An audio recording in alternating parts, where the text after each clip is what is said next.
몇 주 전에 저는 제 아내와 함께 그 시골에 사는 어느 다른 교회 교인집 경영하는 감농장에 초대받아서 간 일이 있었습니다. 가봤더니 감이 얼마나 많이 열었는지 한 나무에 자우가 주렁주렁 맺힌 거예요. 따도 끝이 없어요. 그래서 따면서 금년은 참 풍년이구나 그걸 느꼈습니다.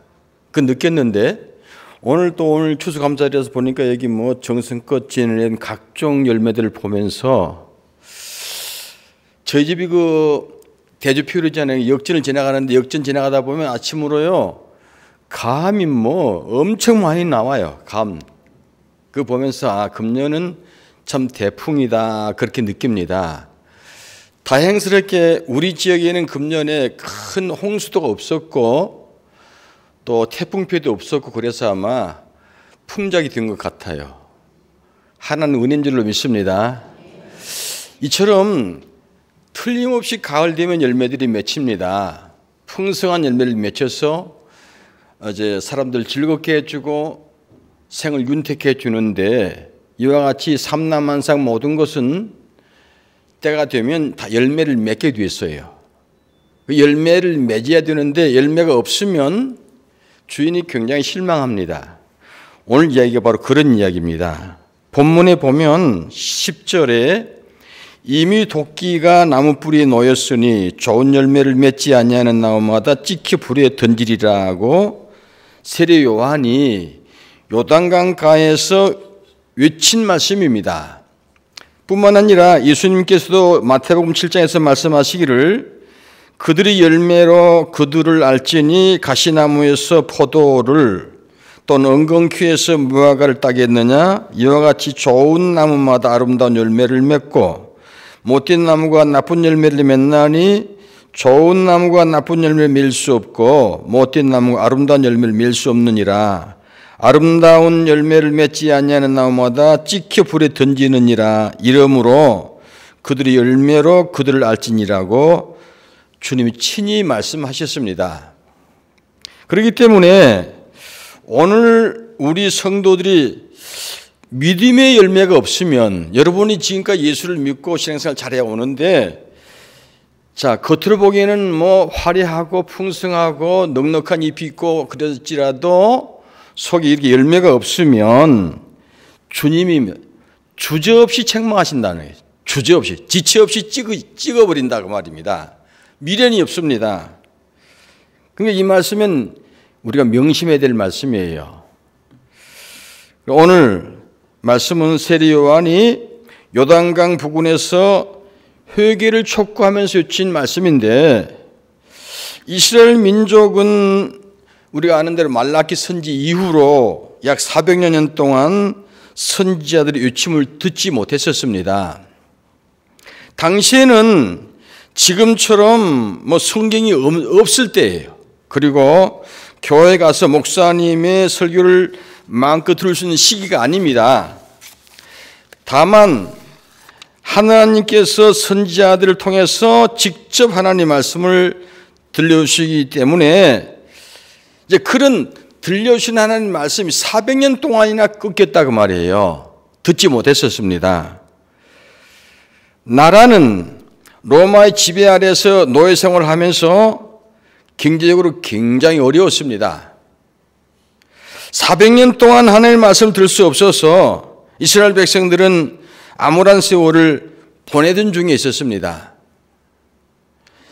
일찍이 아모스 선지는 외치기를 주 여호와의 말씀이니라 보라 날이 이를지라 내가 기근을 땅에 보내리니 양식이 없어 주림이 아니며 물이 없어 가람이 아니요 여호와의 말씀 듣지 못한 그 기갈이라 사람이 이 바다에서 저 바다까지 북쪽에서 동쪽까지 비틀거리며 여호와의 말씀을 구하려 돌아다녀도 얻지 못하리니 그날에 아름다운 처녀와 젊은 남자가 다 같이 쓰러지리라 말한 바가 있습니다.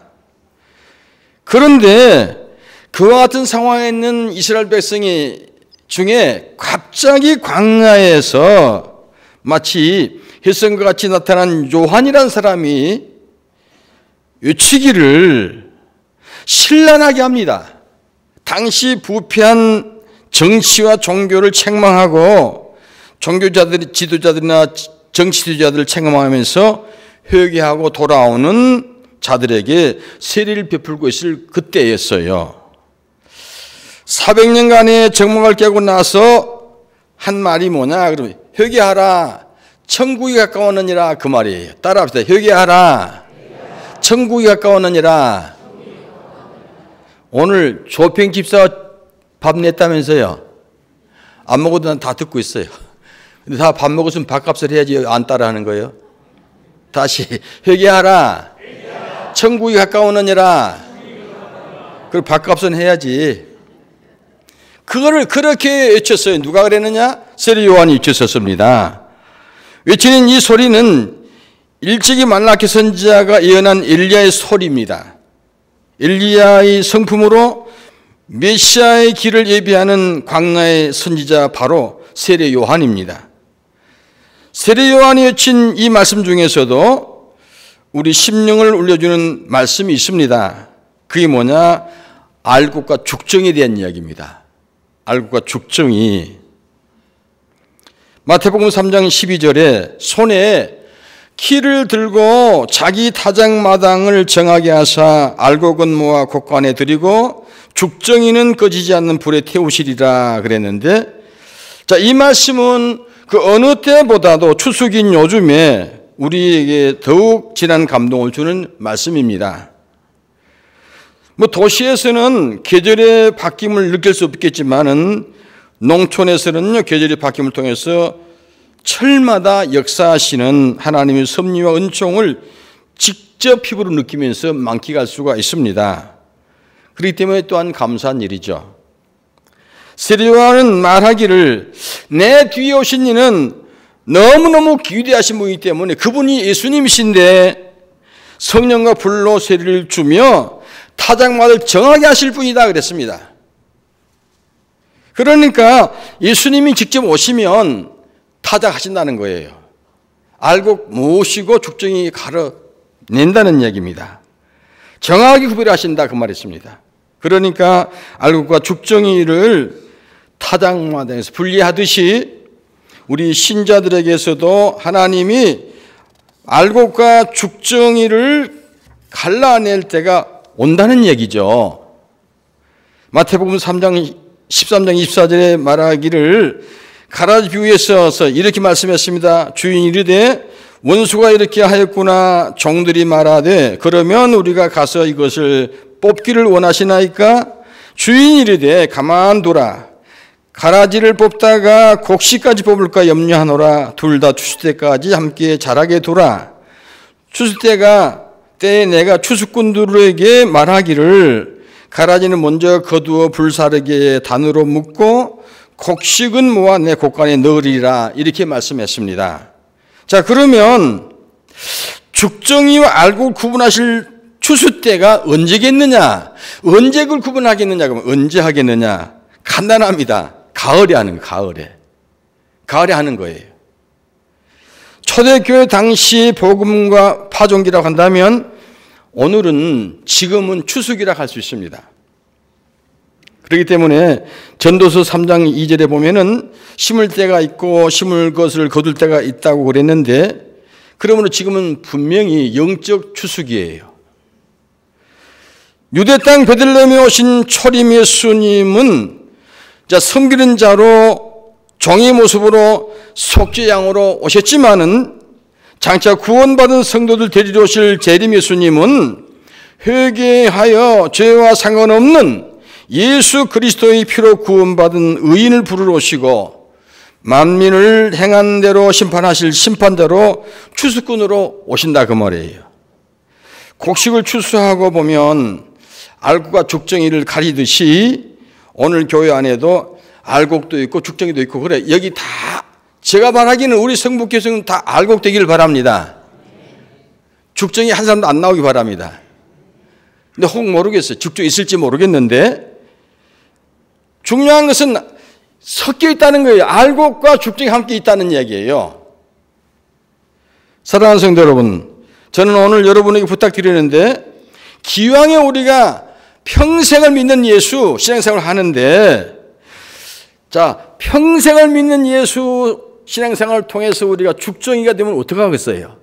그러니 우리 모두 다 정말로 하나님 말씀대로 잘 살고 믿어서 모두 다 알곡 되기를 주의 이름으로 간절하게 부탁을 드립니다.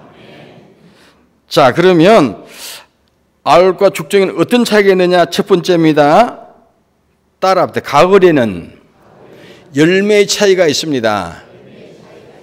어떤 열매냐 그러면요, 죽정이와 알곡은 크기의 차이가 있어요. 크기에. 죽정이는 토실토실해요. 알곡은 거꾸로 말했네. 지난 우리 정기노회 때 그 관양 대광교회 신정 목사님이 설교를 했는데, 설교 중에 우리 함께 가자, 함께 갑시다 그 제목인데, 전도서 얘기를 하면서 삼겹줄은 끊어지지 않는다 그 얘기를 하면서 삼겹살은 끊어지지 않는다 그런단 말이에요. 그러니까 아니 삼겹줄이에요. 삼겹줄. 내가 하도 못 먹어가지고 우리 장로님들한테 제가 못 먹어 삼겹살 얘기한다 좀 그럽시오 그랬는데 제가 실수한 거예요. 알곡은 토실토실하셔 하고 죽정이는 그러지 않아요. 조그매요. 바람에 부르면 다 날려가요. 자, 마태복음 3장 10절에 보면 입이 도끼가 나무 뿌리에 놓였으니 좋은 열매 맺지 않은 나무마다 찍히 불에 던지리라 그랬잖아요. 믿음 생활하는 신자들은 생활을 통해서 좋은 열매를 많이 맺어야 돼요. 신자가 맺어야 할 열매가 뭐냐? 갈라디 3장 5장 22절에 나온 이야기죠. 오직 성령의 열매는 사랑과 희락과 화평과 오래 참음과 자비와 양성과 충성과 온유와 절제니 이 같은 것을 금할 법이 없느니라 그랬습니다. 열매가 없고 잎만 무성한 나무는 책망받게 되어 있습니다. 예수님이 비다니 마을에서 예루살렘으로 들어가시다가 시장하셨어요. 예수님도 인간이기 때문에 시장하셔서 보기에 잎이 무성한 나무가 있으니까 이 나무에 가 무슨 열매 있으려니 가봤더니 열매는 하나도 없는데 잎만 무성한 거예요. 그러니까 예수님이 실망했습니다. 그래서 예수님이 이제부터 영원히 열매를 맺지 못하리라 그랬는데요, 그 나무가 그냥 말라버린 거예요. 예수님이 이렇게 무서운 분이에요. 말씀하시면 우리가 꼼짝 못합니다. 마태복음 7장 19절 보면 아름다운 열매를 맺지 아니한 나무마다 찍혀 불에 던지리라. 이게 나무만 아니라 무슨 교훈이냐, 이처럼 너희를 또 예수 믿는다 하면서 열매 못 맺으면 찍힌다는 이야기예요. 사랑하는 성도 여러분, 우리 모두가 다 알곡 성도가 되셔서 하나님 인정받는 성도가 되시길 주 이름으로 축원합니다. 그리고 알곡과 죽정이는요, 무게의 차이가 있어요. 무게. 다니엘서 5장 25절을 보면 바빌론 왕 벨사살이요, 예루살렘 성에서 뺏어온 각종 성기구를 가지고 술을 마셨어요. 하나님이 얼마나 보시기 가정에 복겠습니까? 근데 술 마시는 그 순간에 연회석상에 갑자기 손이 나타나는 거예요. 글을 싹 쓰는데 그 내용이 메네메네 데겔 우바르시니, 무슨 이야기냐? 그러면 너 달아보니 무게가 모자란다. 다시 말하면 하나님 기대치 이하다 그 말이에요. 자, 우리가 예수를 믿는데 나로서는 잘 믿는다고 하는데 주일 잘 지키고 기도 열심히 하고 11조도 하고 전도도 하고 봉사하고 그러는데 그 모든 것이 하나님이 보시기에 기준 이해하면 이게 무게의 차이가 있는 겁니다. 무게의 차이가 있어요. 무게가 없으면요, 그냥 떨어지는 거예요. 그거 안 되는 겁니다. 여러분, 무게가 있으면 바람에 안 날아가요. 근데 무게가 없으면 날려가게 돼 있어요. 옛날에 우리 시골에서 이제 배 수화가 난 다음에 이게 풍선을 돌리잖아요. 그러면은 죽정이 다 날아가고 알곡만 딱 떨어지잖아요. 그런 거란 말이에요. 여러분, 잠언 24장 보면 네가 말하기를 나는 그것을 알지 못하노라 할지라도 마음을 저울질하시는 이가 어찌 통찰하지 못하겠으며 네 영혼을 지키시는 이가 어찌 알지 못하셨느냐? 그가 각 사람 행위대로 보응하시리라 그랬습니다. 하나님이 저울을 가지시고 각 사람의 마음을 저울질하신다고 그랬습니다. 요한계시록 6장 5절을 보면 하나님께서 이 땅을 심판하실 때 7년 대환란 중에 검은 말을 탄 자의 손에 저울이 있다 그랬습니다. 셋째 인을 떼실 때에 내가 들으니 셋째 생물이 말하되 오라 하기로 내가 보니 검은 말 나오는데 그 탄 자의 손에 저울을 가졌더라 그랬어요. 여러분, 마지막 심판에 왜 저울이 필요하겠어요? 무기가 안 나가면 다 버릴 것이기 때문에 그래요. 그러니까 우리 성도들은요, 성묵교에 등록된 성도들, 성묵교에 나오신 모든 성도들은 하나님 딱 달아보시면 다 무거워서 알곡 되시길 주 이름으로 축원합니다. 두 번째입니다. 자, 그러면 그쯤 하고 가을에 성도 맺을 열매가 뭐냐? 따라합시다. 가을에 맺을 성도 열매. 가을에 맺을 성도 열매는 첫 번째 겸손입니다. 겸손해야 돼요. 가을에 논밭에 나가보면요, 알곡들, 잘 여문 곡식은 다 수거져 있어요. 그런데 못된 곡식들만 딱 고개 들고 있습니다. 교회에서도 마찬가지예요. 잘 믿는 성도들, 신앙생활 잘하고 성령 충만한 사람들은요, 자연히 고개 숙입니다. 근데 잘 못 믿는 사람들은요, 잘난 체 하는 거예요. 고개 힘주고 다니는 거예요. 사람 보면은 잘 모르겠죠. 하나님 보시면 알지요. 죽정이는 교만하게 꼿꼿하게 서서 모습을 드러냅니다. 성경 보면 겸손한 자에게 은혜를 주신다 그랬는데 마태복음 11장 29절 보면 나는 마음이 온유하고 겸손하니 나의 멍에를 메고 내게 배우라. 그러면 너희 마음이 쉼을 얻으리니 그랬습니다. 잠언 29장 보니까 사람이 교만하면 낮아지게 되겠고 마음이 겸손하면 열매를 얻으리라 그랬습니다. 어거스틴이 말하기를 그리스도인이 덕은 첫째 겸손이고 둘째도 겸손이고 셋째도 겸손이라 그랬습니다. 사도 베드로가 베드로서에서 말하기를 각각 은사를 받은 대로 하나님이 여러 가지 은혜를 맡은 선한 청지기같이 서로 봉사하라. 만일 누가 말하라면 하나님 말씀을 하는 것 같이 하고 누가 봉사하려면 하나님 공급하신 힘으로 하려는 것 같이 하라. 이는 범사에 예수 그리스도로 말미암아 하나님이 영광을 받으시기에 함이니 그 영광과 권능이 세세 무궁토록 있느니라 그랬습니다. 무슨 이야기냐 그러면 겸손하라는 그 이야기예요. 그렇기 때문에 모든 열매들은 가을이 되어도 겸손하도록 해야 돼요. 그 다음에 열매들은 가을 되도록 변하지 않아. 변하면 안 돼요. 황금이나 보석은 땅속에 오래 묻어둬도 그대로 황금이에요. 안 변해요. 근데 철은 습기인 데 있으면 그냥 녹슬어버려요. 변합니다. 우리 성도들은 황금보석같이 환난이 와도 기근이 와도 핍박이 와도 변함이 없어야 돼요. 우리 성도들은 정말 황금처럼 목회자가 바뀌어도 변함이 없어야 돼요. 어떤 시련이 와도 변함이 없어야 돼요. 그게 진짜 신자예요. 그러니까 여러분 죄악이 관영하고 부패한 세상에 살아도 세상에 물들지 말고 변하지 말아야 됩니다. 죽정이를 성경의 원어에는 조운이란 말로 씁니다. 조운이라 그랬는데 그 뜻은 가늠하다 그런 뜻이에요. 야고보서 4장 4절 보면 가늠한 여인들아 세상과 벗된 것이 하나님과 원수됨을 알지 못하느냐. 그런즉 누구든지 세상과 벗되고자 하는 자는 스스로 하나님과 원수가 되는 것이니라 그랬습니다. 요즘에 세속화 운동 벌린 사람들이 있습니다. 세속화 운동. 일컬어 예수님께서도 세리와 창녀들과 식사를 같이 하셨고 그들과 함께 포도주도 마셨으니까 지금도 세상 사람들과 손잡고 친구가 되어야 한다고 술도 먹고 담배도 피우고 그런 사람들이 있다는 얘기예요. 그러면서 그걸 세속화라 그래요. 뭐 술 먹는다고 지옥 간다 그렇게 말하겠습니까? 뭐 담배 피운다고 지옥 간다 그렇게 말하겠습니까? 그러나 적어도 예수 믿는 사람들은 지금까지 우리 한국 교회에서 인식은 교인이다 그러면 이 사람들은 정직하게 산다, 진실하다, 술 안 마신다, 담배 안 피운다 이렇게 인식하고 있잖아요.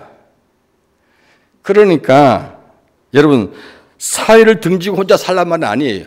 하지만은 다만 사회 속에서도 빛이 되고 소금이 되셔야 된다 그 말이에요. 사회 속에서 그들과 공존하면서 살아도 그들의 행위를 본받으면 안 된다는 이야기입니다. 그들을 물들지 말아라 그 이야기입니다. 배는 물이 있어야 갈 수 있습니다. 그 물이 없으면 배로서 기능을 발휘할 수가 없습니다. 바로 물과 공존하는 것입니다. 그러나 물이 배 안에 들어오면 배는 침몰하는 거예요. 세월호가 그랬죠. 세월호가 물이 배 안에 들어온 거 빠진 거 아니겠습니까? 아무리 크고 웅장한 아름다운 호화 여객선이라 해도 배 안에 물 들어오면 소용이 없습니다. 온갖 무기로 무장한 전함도 배 구멍이 나서 물이 들어오면 그 배는 침몰하는 것입니다. 또 바다에 사는 물고기가 짠물에 살아도 그 살에 짠물이 배들지 않는 것은 고기가 살아있기 때문에 그래요. 그러나 죽은 고기는 금방 부패하고 짠 바다에 버려집니다. 산고기는 아무리 작은 고기라도 그것은 물개를 이용해서 살아가지만은 아무리 큰 고기라도 죽은 고기는 작은 물결에도 흘려 떠내려갈 수밖에 없는 것입니다. 그렇기 때문에 믿음 있는 신자는 세상 속에 속해 살되 세상에 물들지 아니하고 세상을 본받지 않고 도리어 세상을 이기며 불신자들에게까지도 인정받는 신자가 진정한 신자예요. 이와 같은 신자가 되시기를 우리 모두 다 함께 기도합시다. 마지막입니다. 따라합시다. 가을은 맺혀진 열매를 지켜야 됩니다. 맺은 열매를 지켜야 가을이지 이게 떨어져 버리는 가을이 아니에요. 지켜야 돼요. 아무리 열매가 많이 맺혀도 도중에 떨어지면 이건 수확이 안 됩니다. 성도들은요 추수 때까지 믿음을 지켜야 돼요. 어제까지 잘 하다가 오늘 잘 못 믿으면 그건 잘못된 거예요. 어제 했으면 오늘도 잘 믿어야 돼요. 오늘도 했으면 내일까지 잘 해야 되는 거예요. 언제까지냐? 주님 오실 때까지 하는 거예요. 그게 진짜 신자예요. 근데 나 지난해 잘했는데 지난 100번 잘해도 금년 잘못하면 그건 잘못한 것입니다. 여러분 평안할 때 누구인들 예수 못 믿겠습니까? 누구인들 평안을 충성 못 하겠습니까? 그러나 어려움이 닥칠 때 환난의 바람이 불어올 때 신앙의 정조를 시키는 것은 참으로 어려운 일입니다. 우리나라 일제 36년간의 환난의 바람이 불고 키지를 할 때 알국과 신자들은 그 환난을 감수했고 때로는 순교를 당하게 됐지만은 죽정의 신자들은 모두 믿음을 배반하고 변절했었습니다. 그 후 해방을 맞이하고 남북이 갈라지고 공산주의로 인해서 갈등이 심화됐을 때에도 6.25 한국전쟁 때에도 마찬가지였습니다. 성경은 앞으로 환란의 바람이 불어올 것이라고 여러 곳에 예언하고 있습니다. 다니엘서 12장에 보니까 그때 내 민족을 호위하는 그때까지 없던 환란일 것이며 그랬어요. 그러니까 지금까지 있던 환란보다 더 큰 환란이 온다는 거예요. 마태복음 24장 보면 그때 사람들이 너희를 환란 넘겨주겠으며 너희를 죽이리니 너희가 내 이름 때문에 모든 민족에게 미움을 받으리라 그랬습니다. 미움을 받으리라. 무슨 환란과 핍박이 온다고 말씀하고 있습니다. 신앙과 믿음을 지키는 성도가 되는 건 참 어려운 일입니다. 그러나 이게 우리 힘으로 안 되는 것이기 때문에 기도할 필요가 있는 거죠. 기도해야 됩니다. 내게 힘주시는 성령의 도우심이 아니면 이길 수가 없어요. 이런 환난은. 빌립보 4장 13절 보면 내게 능력 주신 자 안에서 내가 모든 것을 할 수 있느니라 그랬습니다. 지금은 바로 그 능력을 받고 은혜를 받을 때입니다. 고린도후서 6장 22절에 보면 2절에 보면 내가 은혜 베풀 때 너에게 듣고 구원의 날에 너희를 도왔다 하였으니 보라 지금 은혜를 받을 만한 때에 보라 지금은 구원 날이로다 그랬습니다. 하나님은 늦은 비와 이른 비를 주시는 분이십니다. 이 어려운 때에 여러 가지 변화가 심하지만은 우리 성도들은 믿음을 잘 지키시기 바랍니다. 다시 부탁하는데 지난해까지 아무리 잘했어도 지금 잘못하면 잘하는 거 아니에요. 젊었을 때 잘했어도 지금 잘못하면 잘하는 거 아닙니다. 그러니까 젊었을 때 잘한 것처럼 지금 잘하셔야 되고 지난해 잘한 것처럼 지금도 잘하셔야 돼요. 그에 끝까지 견디는 것입니다. 지금은 알곡과 죽정이 공존을 할 수 있어요. 지금은 섞여 있을 수 있는데 주님이 오셔서 이제 딱 가려내면 딱 갈라집니다. 갈라지면 여러분과 저는 모두 다 알곡이 되어서 주님이 곳간에 들어갈 수 있기를 축원합니다. 기도하겠습니다. 하나님, 추수 때입니다. 열매를 가득 맺히고 풍성해서 하나님 은혜가 큼을 느끼는 계절입니다. 이때 우리 모든 성도들은 알곡이 되어 죽정이 가린 시절에 주님의 곳간에 들어가는 복된 성도가 되도록 복을 내려 주시옵소서. 예수님의 이름으로 기도합니다. 아멘.